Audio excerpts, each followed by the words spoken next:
This is a very common scam among people who want to import from China and believe that they can find reliable suppliers on Alibaba for this kind of product. And every year, countless buyers from different countries lost their money, but none of them are sharing their bad experience. So today, I'm going to uncover this secret by sharing a real case study from our client. Around December 2023, we had a client from UK and he asked us to help him purchase scrap coppers on Alibaba. He wanted to start with a trial order of $50,000, then $200,000 per month afterwards. At first, our team refused this client because over the years, there are many clients ask us to help them source scrap metals, but every time the prices we find were much higher than the price they got from Alibaba. So we haven't done any business for this kind of product yet. But this client really wants us to help him purchase from his supplier and check the quality since it's his first time to importing product from China, so he doesn't want to be scammed. We are also interested in this project because we not only want to help him, but also want to find out the secret why foreign clients can always get incredible low price for scrap coppers in China. So about 3 months later, the client came to our office in China, and we are together going to visit 3 suppliers he found, then choose the right one to place the order. He told us that UK imports a lot of scrap coppers every year and refines it into new copper because this way it's more eco-friendly and uses less energy than producing coppers from ore.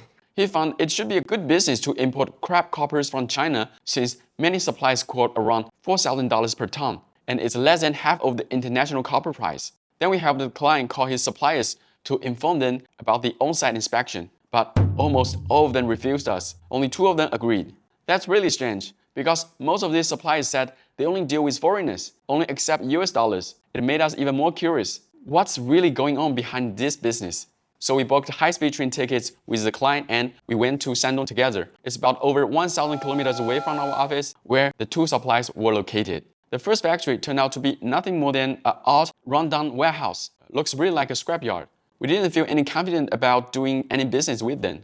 Then we visited the second factory and it looks much better. They had a large production area and nice offices. Their main business was seamless steel pipes, and selling scrap metals was just a small sideline. Even though their quote was higher than others, but to our surprise, we easily negotiated down to 10% lower than other factories. So we asked them the key question, why your prices are so cheap and why do you only sell to the foreigners? Then he told us a secret. He said his relative worked at the local power bureau and they could steal some cables to sell, some old and some are even brand new. Of course, this is illegal, so they only sell to foreigners to reduce the risk. But his explanation doesn't really convince us. Even the copper came from illegal source, they should be able to sell at higher price, not less than half of the international copper price.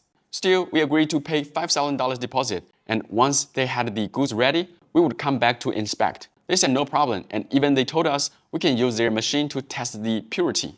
About 3 days later, our QC inspectors went to the factory for inspection. But before going, he had read some news about scams. Factories making copper products that looks pure on the outside, but they were filled with iron inside. So he brought a magnet to the factory just in case.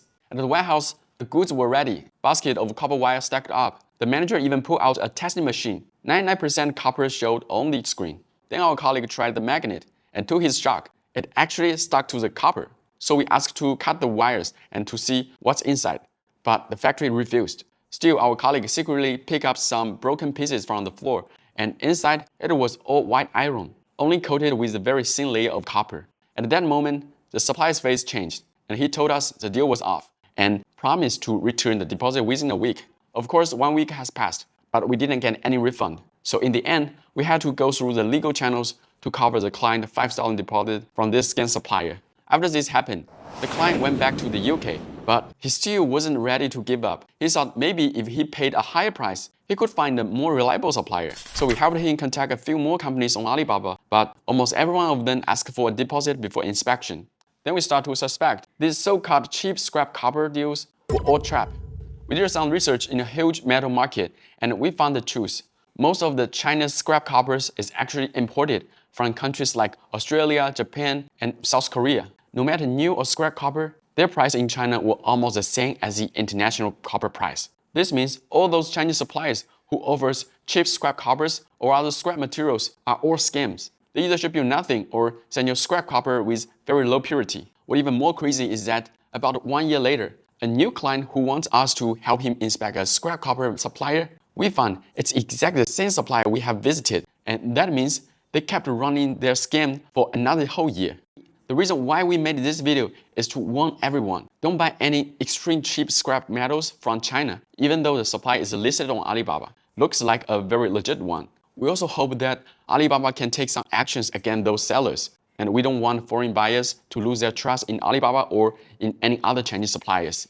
Very appreciated for watching this video, and if you need us to help you source any product from China, you can send us an inquiry by the link below, and don't forget to like and subscribe our channel.